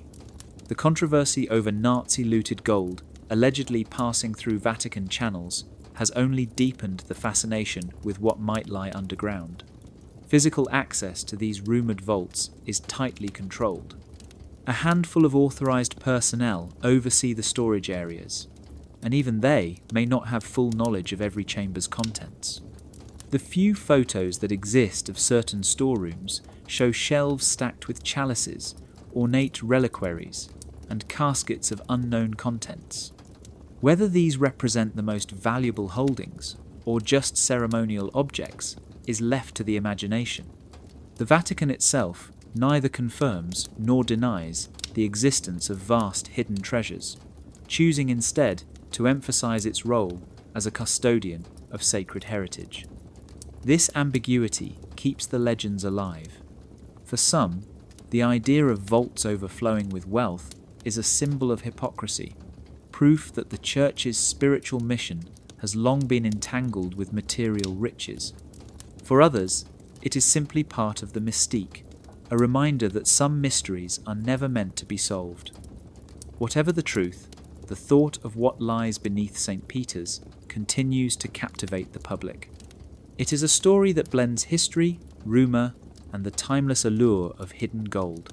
In the quiet darkness beneath the world's most famous church, the line between fact and myth is as thin as the lock on a forbidden door. Trying to calculate the Vatican's true wealth is like trying to measure the depth of the ocean by looking at the waves. On the surface, there are official budgets, public reports, and press releases that outline income and expenses. These documents often show modest surpluses or even deficits, painting the picture of an institution carefully managing limited resources. But beneath that surface lies a financial network so complex and opaque that even seasoned accountants would struggle to untangle it. The Vatican's money flows through multiple channels, some ancient, some modern, many of them shielded by layers of sovereignty, tradition, and deliberate secrecy. Part of the challenge is that the Vatican is not a single financial entity. It is a patchwork of departments, congregations, foundations, and orders, each with its own assets and income sources. Some are funded by donations, others by property rentals, investment returns, or fees for services. The Institute for Works of Religion, better known as the Vatican Bank, is just one part of the puzzle, and it operates under rules that are not fully aligned with international banking transparency standards. While reforms in recent decades have introduced more oversight, large parts of the system remain closed to outside inspection. Another factor is the way the Vatican's assets are valued, or rather, not valued. Priceless art, historic buildings, and relics are rarely included in financial statements because their worth is considered beyond monetary calculation. This means that official records can omit billions, if not more, in tangible wealth. Similarly, property held indirectly through religious orders or offshore entities may not appear in Vatican accounts at all, even though the Church ultimately controls them. When journalists and researchers attempt to estimate the total value of the Vatican's holdings, they often hit a wall. Access to detailed records is restricted, and even insiders may not have the full picture. Some speculate that this fragmentation is intentional, a way to ensure no single person or office can fully grasp the scope of the Church's resources. Others argue it is simply the result of centuries of organic growth, where systems were built for function, not transparency. The lack of clarity is not without consequences. For critics, the opaque nature of Vatican finances fuels suspicion, reinforcing the idea that wealth is being hidden from the faithful and the public. For the Vatican, however, secrecy can be seen as protection, shielding its resources from political interference, hostile governments, or even theft. Sovereignty allows it to operate outside the control of other nations' financial laws, a privilege few institutions in the world enjoy. This tension between secrecy and accountability has existed for centuries. Modern reforms, from publishing annual budgets to inviting outside audits, have made small dents in the wall of financial opacity, but the fortress remains largely intact. The Vatican's wealth, like its archives and its vaults, is a carefully guarded mystery, and perhaps that is the point. As long as no one can measure it, no one can truly challenge it, leaving the question of its real fortune suspended in the shadows where it has always been.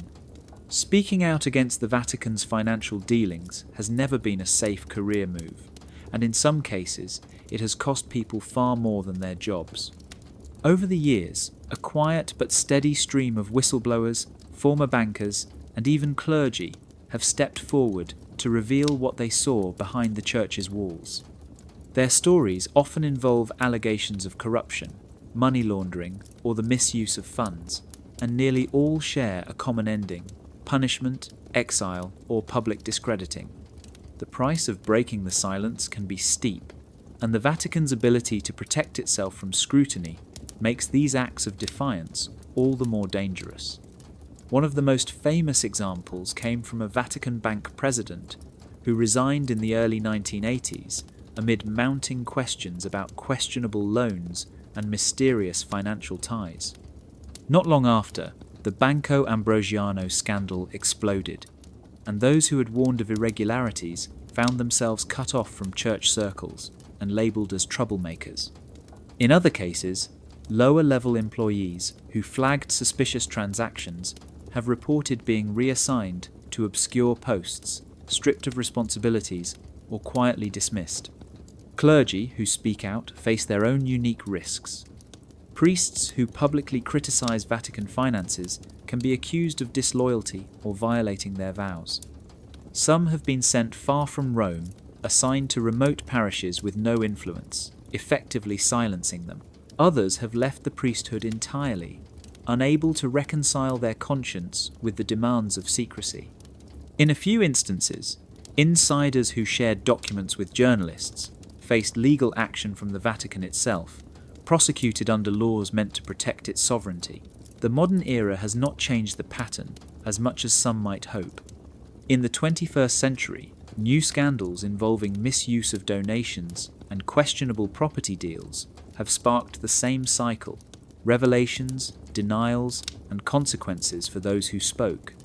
While the Vatican has sometimes promised to protect whistleblowers, the culture of loyalty and discretion runs deep. Those who go public often find themselves isolated, their reputations questioned, and their careers over.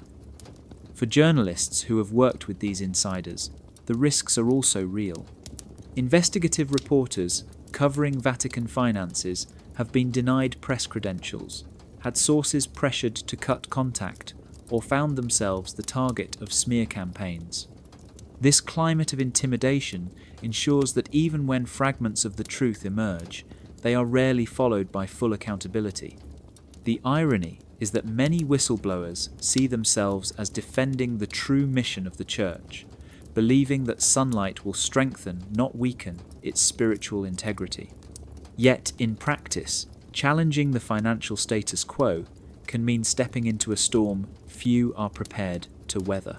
The Vatican's financial empire has survived for centuries, in part because of its ability to keep its inner workings concealed, and those who try to pull back the curtain often discover the cost of that secrecy is paid in personal sacrifice.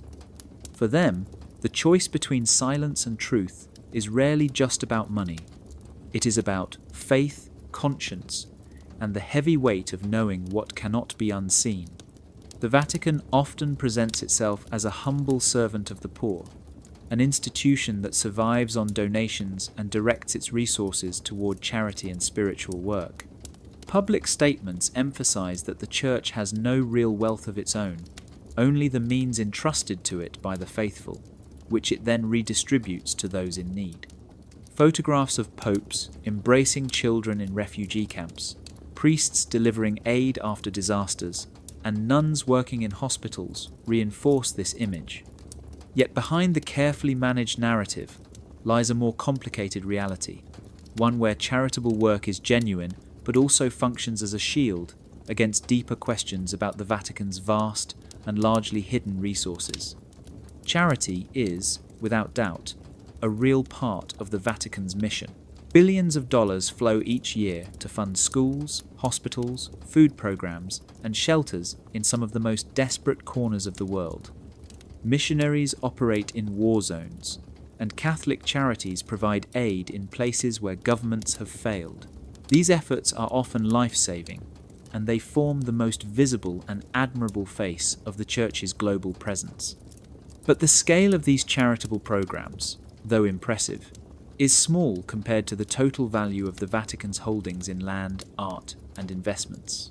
The problem is not that the Vatican gives nothing, but that the narrative of poverty is often overstated.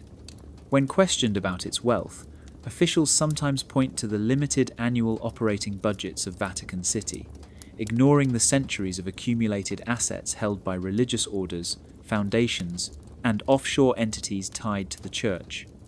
The priceless art in the museums, the luxury real estate in global capitals, and the discreet investment portfolios are rarely mentioned in the same breath as claims of financial need.